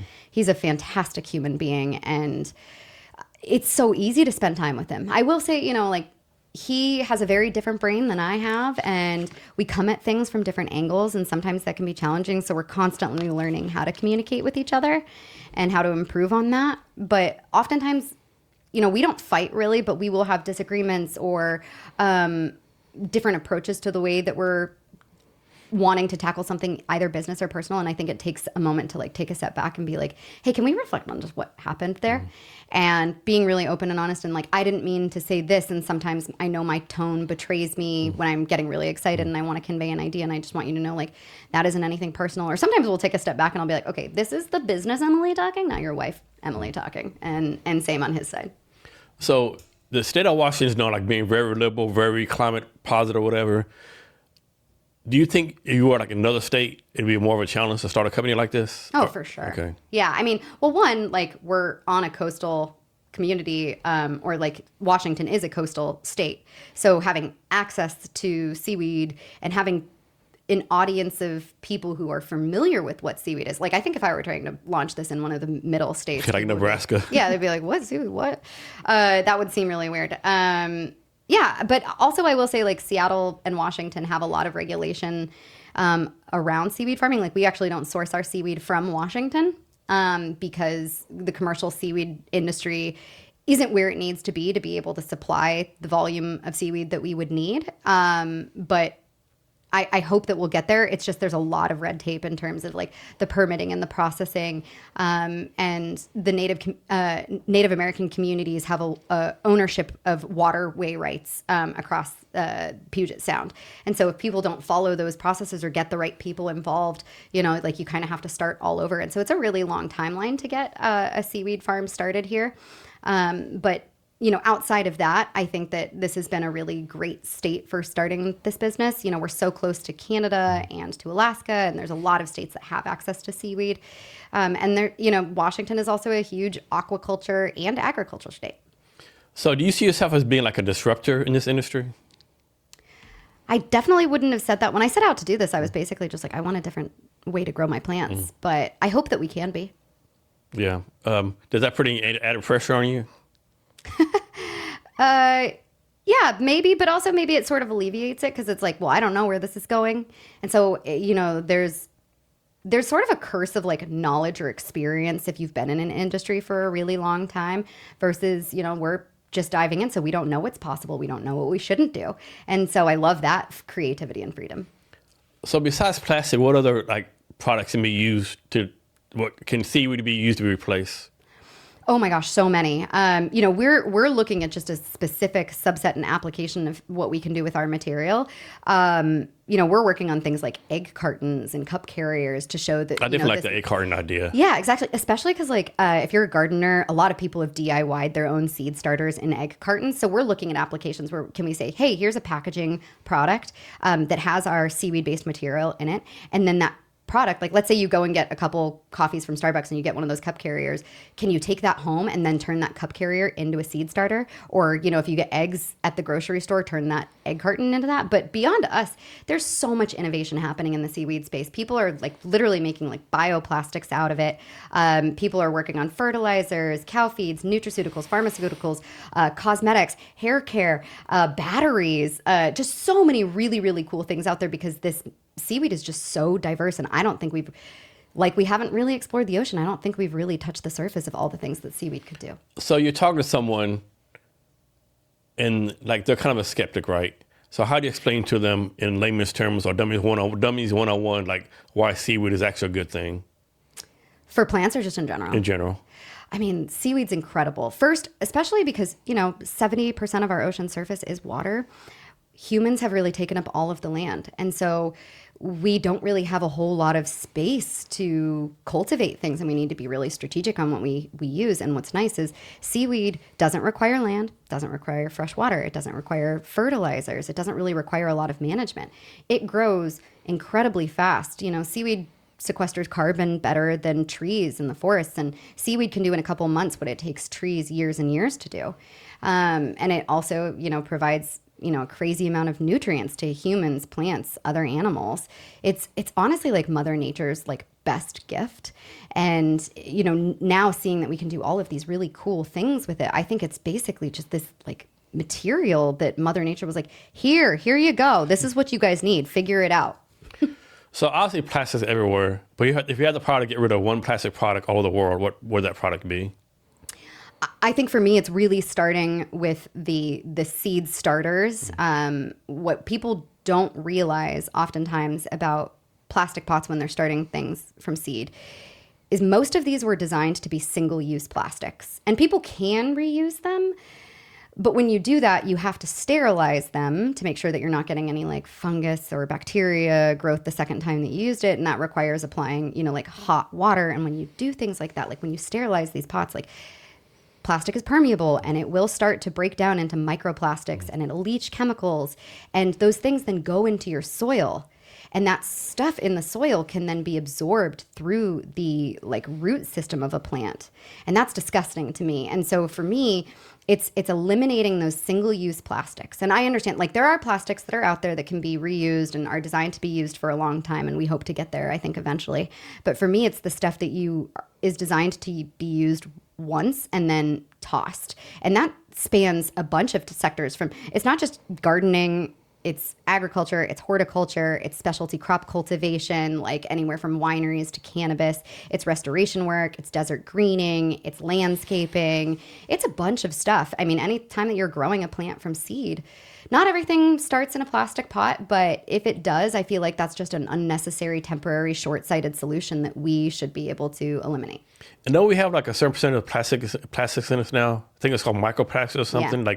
I don't know the number is 2-3% of the body's plastics. I think the latest stat that I heard was your brain alone has 9 grams of microplastics in it. That can't be good. No, that's why we're getting dumber.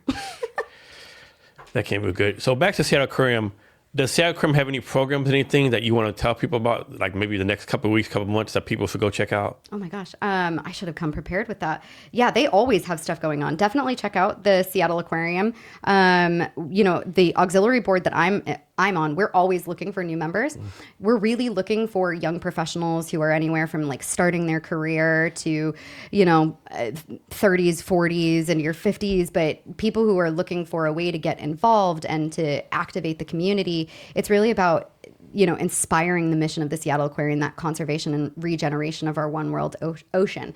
And so I would love for, anybody to go ahead and get a hold of me, or Jess Collins is the chair of the auxiliary board now.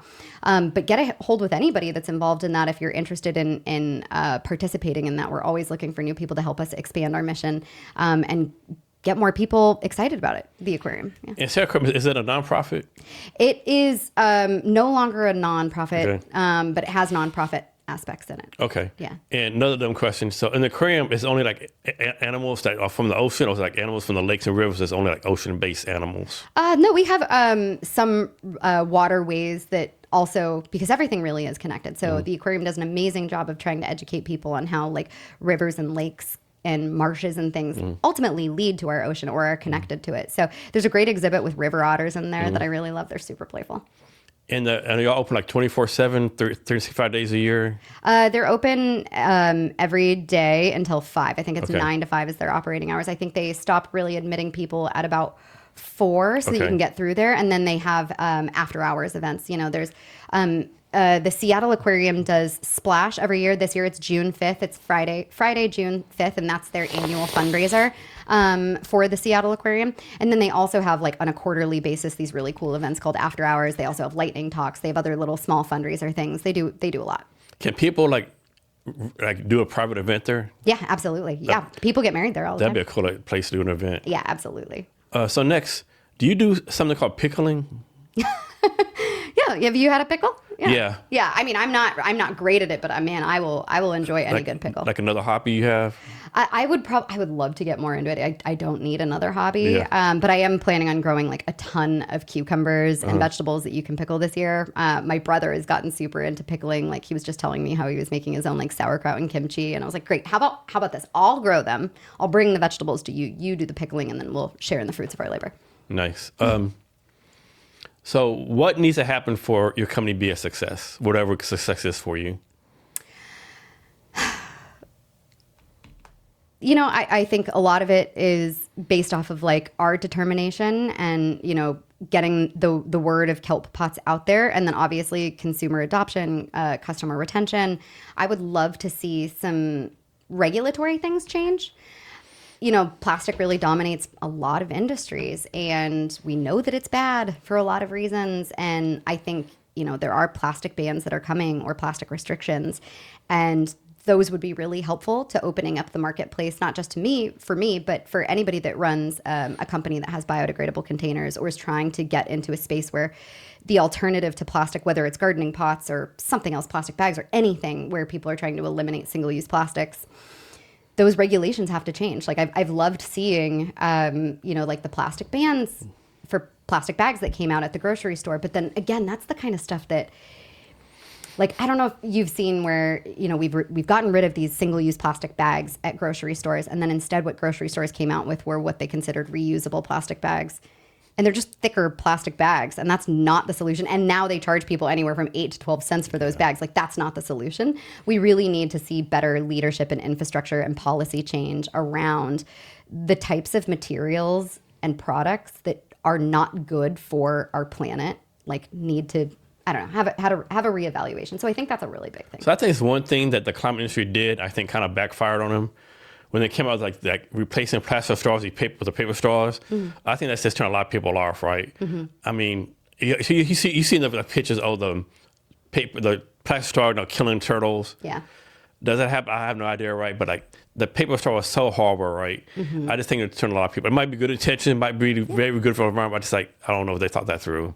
Yeah, I mean, it has that emotional, evocative storytelling piece. Like, especially when you see a turtle with a fucking plastic thing. Exactly, you know? right? But like how widely that happens across the planet, I am not sure. I don't think that when we think about the wide scope of everything that plastic is, I don't think that plastic straws are the problem. And I don't think we're solving any problems by addressing a plastic straw issue like that.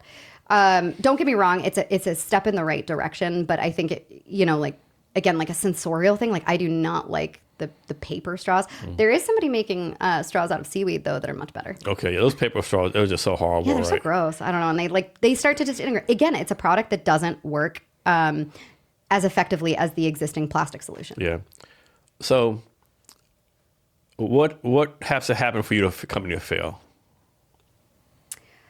I give up. Give up. And, you know, I'm not a quitter. I don't think I haven't really failed at a lot of things, not because I haven't done things, like, I'm not perfect by any means, but I do have that tenacity that, like, everything is a problem or a hurdle, and you just have to, like, focus on fixing that first and addressing that. I think, obviously failure, the biggest thing I think is giving up. You fail when you give up, but there are obviously other ways to fail. And, if we mass produce this and nobody wants to buy it and we've sunk all of our money into it, there's only so long that you can drive a company without revenue. And, if we don't find investors to support us or, mostly I really went to the market with a product first because I wanted to prove that we could drive revenue before seeking much larger funds. But obviously we would fail if people don't adopt the product. So how are you finding your investors? A lot of them right now have been through friends and family and networking, and people who are just passionate about finding plastic replacements. We've had some great support from family. Both my parents have been really, really encouraging about this, and not just like in the sense of like, I'm your mom and I love what you're doing, but she's a master gardener and ran the Mary Moore Garden pea patch for several years. So like she is a customer that can tell me if I'm doing something the right way. She's very supportive there. And then she's also become an investor as well. And it's funny, both my parents are very much like, I'm not just giving you money to give you money. It's like, you got to pitch to me and you got to prove it to me. And my dad's a very skeptical investor and we've shifted his mind. I think he's very jazzed about the project. So this would never happen, right? But that's hypothetical, right? How would you handle this, right? Let's suppose that they made all plastic free, right? No longer a price, right? How would that change what you're doing? No, all plastic free from now on. Oh, why would we do that? Just suppose like some crazy billionaire said all plastic free, and you can't compete on price point anymore. No, I mean, but there are other benefits to not using plastic. They are finding that the microplastics that are present in soil can reduce photosynthesis in plants to up to 13%. So even if you are using plastic, you might not be getting the optimal plant growth. It leaches chemicals. It leaches these microplastics that might be absorbed into that. So I would assume that even if plastic became free, from what we as a society are learning about plastics and the impacts of microplastics, that just because it's free, people wouldn't want to adopt it. It's not an optimal material. Plants really didn't evolve to grow in plastic, and we did not evolve to consume plastic. So, there are a lot of reasons that you wouldn't want to use plastic. As a small business owner, does the politics matter to you? Does it matter? Does it matter who the mayor is or governor or president? Does that really matter to a small business? I think from a policy perspective, we would really love to see the seaweed, the commercial seaweed farming industry explode in Washington. And if there is a policymaker who is more supportive of that, that would be really, really helpful. Washington so far has been super helpful. Obviously, like if they decide to implement certain taxes, that will affect our bottom line and our revenue and the ways that we operate. And, any kind of infrastructure or policies that they put in will have an impact on a small business. So back to the pots, like how many days does it take to create? Is it like a 1-day process, 2-hour process? To create one of those? Yeah.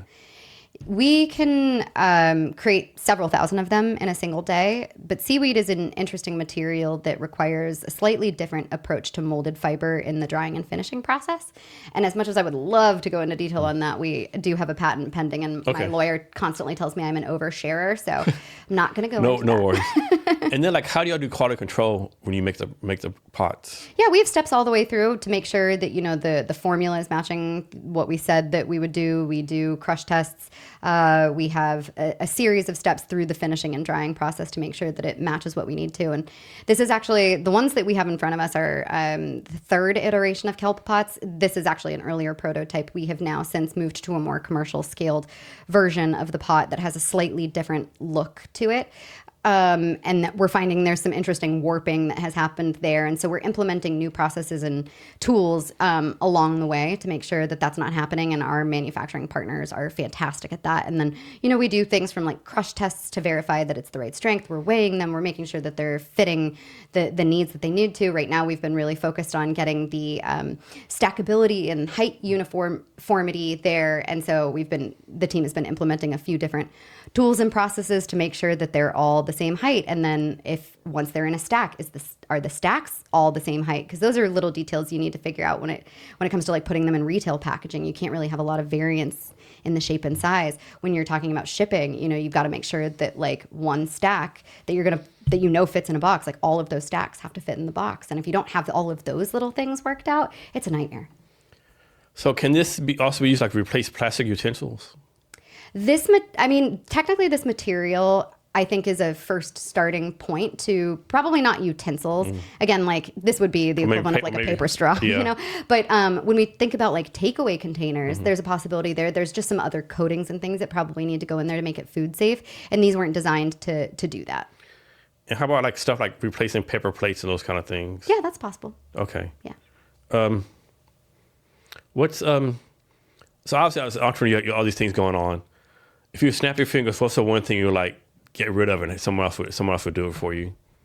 Social media. Social media. I hate it. So does my husband. He's the creative one too, and we both just. It's like you seem like you'd be a natural with social media. Like I can see you like out there like with your phone. Hey, this is Emily. Today we did blah blah blah. You know, we created this. You know. Yeah, and if that were it, I would love it. In fact, I have so many videos just saved on my phone where I'm like talking about the experiments that we're doing or showing the stuff that's growing in our garden.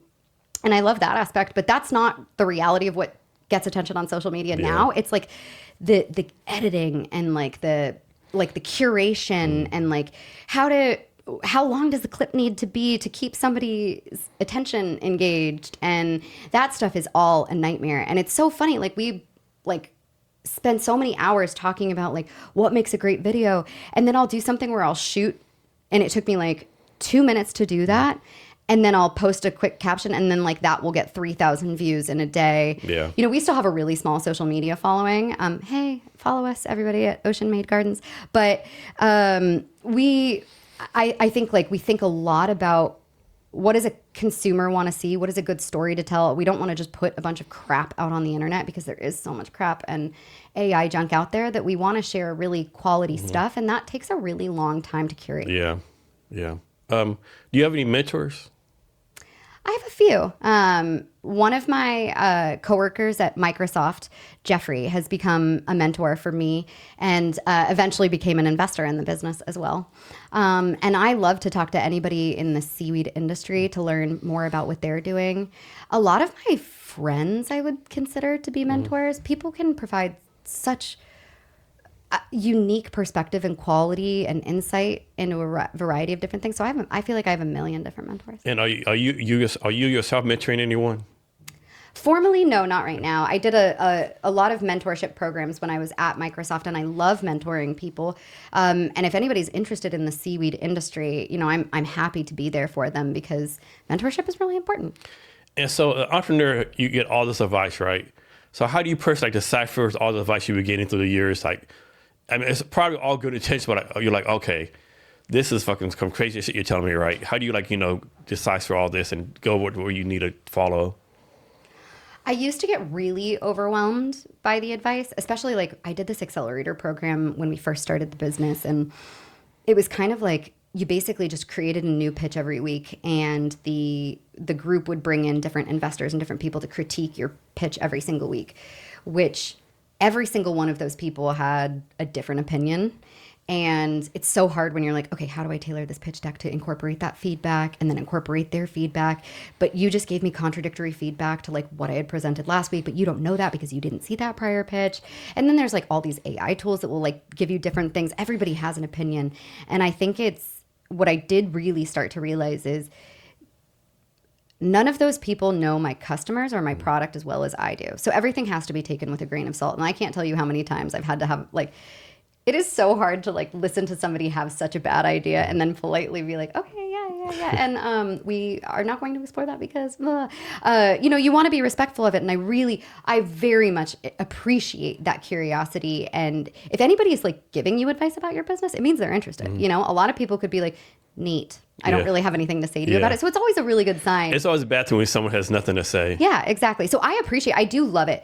It can just sometimes be overwhelming and sometimes it can be frustrating, almost like to the point where it like would anger me, but it doesn't anymore because I now know like that person maybe isn't a gardener and, you know, they're giving their perspective from an investor perspective and that is their lens that they see it as an investor. And if I'm doing something that does that help me get investment? Okay, I'm going to listen to your perspective. But if you're also telling me products that I should make for gardeners because you think they'd be interesting, but you are not a gardener, I take those more with a grain of salt. So this has always been on my pet peeves, right? You go to pitch competition, and say the rules are like 10 slides and talk about 1, 2, 3, 4, 5, whatever, right? And so you pitch, and one of the judges, who you would think would know the rules, or like go on this tangent, like, didn't talk about this, didn't talk about this, like, you're like, dude, I only need fucking 30 slides in 30 minutes. Like, I always thought those were like disingenuous, right? So frustrating. We experienced that. We've been talking to our pitch coach about that too, where it's like, what is the right lens to take it to? Because you'll go into a competition, they're like, you have 60 seconds and a maximum of 10 slides to tell us all about your business. And then one random judge will be like, well, you didn't go into detail about your team. And it's like, is that the detail you wanted to hear over the other 59 seconds of stuff that I had to share? And it's like, oh, you need to start with a more creative hook, ask a question or tell an anecdotal story. And it's like, and that takes up what, 20, 30 seconds? And then like, it's impossible to fit everything in there. So it's really just about, figuring out who is the audience you're sharing it with and what do they care most about hearing about. And people don't realize mostly pitches, they're like recorded, right? And so are you really pitching to the audience, or are you pitching to who's going to see it in the future, right? Yeah. And of course, if you say, well, sir, do you plan on investing? If not, shut the fuck up, because then you're a fucking asshole, right? Yeah. You can't say that. And sometimes people will get like really detailed. There have been a few times where I've had to say like, I love that question. That is proprietary information that I can't share without an NDA being signed. And, if they're interested, they will sign an NDA. And what I think that you really want to do is just spark that curiosity. You want them to come back and have those questions. So I have also, as a person who is not great at brevity and somebody who always wants to show you that I know what I'm talking about or doing, I have a tendency to like overshare or provide that information up front. And when you go too far, it's like you're not having a conversation with somebody anymore. Like if you're just answering their question every step of the way, you're not really like bringing them along with you, and then they're not as interested. So I have had to learn that like sharing less oftentimes makes people more interested. Yeah. So have you done a lot of pitching in the area? Not a ton, like in person. We did a pitch competition last year. We participated in an accelerator program where there was a pitch showcase at the end of that.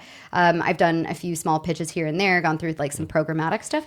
But what we're doing now with refining our pitch and working with this pitch coach is being really prepared with different iterations of the deck and iterations of the way that we tell this story, whether it's, a 1-minute elevator pitch or a 5-minute pitch or a 10-minute pitch in front of like a different like climate audience or investors or whoever, so that we can be really fully prepared to go out and do a bunch of those. So what have you learned about yourself during this process?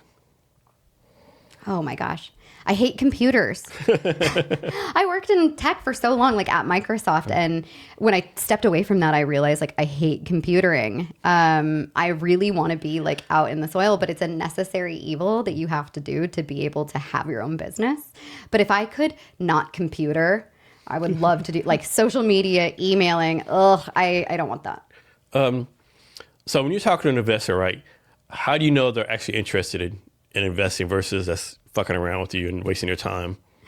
I think when they ask a lot of questions, when they ask very pointed questions, the more skeptical questions or harder questions tell me that they maybe have the knowledge or expertise to like qualify those questions. And I really like that. That shows me that they're interested. Somebody at a networking event, like for investors once told me that like the worst thing an investor can say is like, oh, that's interesting. Yeah. Because that doesn't really mean anything. And so now I get like, oh, I cringe. So that's a no. Yeah. Basically, yeah. They're like, oh, that's interesting. Or like, coming from sales, if they say like, oh, that's really interesting, we'll follow up. Like you starve on maybes as a salesperson. You want to be able to close that right then. And you want like credible, like next steps. And so if somebody offers like, okay, we would like to do this, or we would like to have dinner, or we would like to see, your war room and like more of those details, or especially if they say they will sign an NDA to learn more, that's obviously signals that they're interested. Yeah. So what else I need to ask you? So I got brain lock. I guess, can I ask you a question? Yeah, sure. What if this has been the most interesting for you? Like what do you most enjoy talking to people about on your podcast? Oh man. So I have a joke. When I started the podcast, my IQ was 0 and I was like 121. Like I had no idea, like kelp, seaweed, just learned so many cool things, so many different amazing people doing different things, right? Yeah. Yeah. That's probably the biggest thing. Yeah. It was always enjoyable meeting people one-on-one. Yeah. Can I ask like, what's one of your most favorite interviews you've done recently? Oh man, I can tell them the craziest ones I've had. Please. I had a guy on the podcast, right? And we were talking about psychedelics, LSD, maximum mushrooms, like how you like hallucinate or whatever. Yeah. He said, well, I don't need that because I see spirits all the time. What do you mean? Yeah, I'm talking to spirits here right now with me, right? Yeah. Are they So in the room with us? Yeah, he said they're in the room right now. I said, yeah. Okay, yeah. That's crazy. Just, it's something what people talk about, right? Yeah. I guess they forget the camera's on. Like, there's a lie, right? Like, yeah. Yeah. Yeah. I mean, you get to see so many different types of people. I mean, life experiences, but also communication styles. Yeah. I had the Miro Bellevue on, U.S. Olympian, a lot of scientists. Yeah, it's pretty cool. Yeah, different people that come on. Yeah. Cool. I love that. So what would be success for you then, like moving forward? Oh man. You asked me that question, like what does success look like or failure look like at the end of the year? I mean, success is like did I become better as a person each day? Like there's a guy I follow on social media, Hidden Shaw. He has a thing like every day I want to be less wrong than I was yesterday. So I try to like do that, be less wrong. I think the older you get, the more you realize, the more. Well, I know everything. The older you get, like, oh man, I don't know shit. Like man, like. And like nothing's real. All the systems are made up. Like we're all like, because when you're younger, like, oh man, all these adults know everything they're talking about, right? Yeah. You're like, no, everyone's making that shit up, right? Yep. Everyone. I don't care what it is. You're making shit up. Like you try. Yeah. Yeah, we are, and it's nice to hear people like talk about like what they're going through or how they're learning. I imagine. I think having a podcast where you could talk to people about anything would be so cool. I like, especially as an ADHD person, love to hear all, like, if I could have, like, if I weren't doing this, somebody's like asked me like, what would a perfect job be? And for me, it's like, I would actually like a different job every year or maybe every 2 years. Yeah. I don't want to be in a job where I get stagnant and it's the same thing and I'm just like punching. I don't want to become like a keyboard warrior. Or like, it's just not interesting enough that I could do it with my eyes closed. I want to be challenged. And I feel like you get to challenge yourself and your brain and your conceptions all the time. I do. Thanks for that. Yeah. So anything else to ask you I haven't asked you yet, or anything else you want to talk about? Oh my gosh, let's see. We've covered octopus and aliens and taking down the plastic and petroleum industry and politics. And, I don't think any one particular thing comes to mind. Okay. So what's the one thing people should know about you? Wow. I don't know if anybody's ever asked me that question. I think it's that I really want to make something that can make the world a better place. And that takes experimentation and I guess you could say failures, but it takes time. And we want to do things the right way. Like I am very passionate about bringing something to this market and to this world, or leaving a legacy where I'm leaving the world a better place than I found it. And I'm not interested in taking the shortcuts. Like people have talked about like, well, why don't you shrink wrap that in plastic until you come up with a more biodegradable solution? I'm like, you're like, what? Are you kidding me? That would defeat the entire purpose of what I'm doing. And, I'm not always going to do things the right way, but, I would also love to hear from anybody that thinks they might have a suggestion or a solution, because ultimately my goal here is to create something that would allow plants to grow free from plastic and to remove plastic from like our food cultivation and growing systems. And I'm really eager to learn how to do that. And not everything that I'm going to do is going to be the right way, but I would love to connect with anybody who thinks they have an idea on how to do that. So what's a skill you don't have but you want to learn? Brevity. Patience. Those two. Okay. Yeah. Okay. And then so obviously, you're out there in the public. You have your LinkedIn out there, different public sites. But what's something about yourself that you're proud of that most people don't know? Like obviously your husband, parents know, but like most people like don't know. It's something you're really proud of, but it's not public knowledge.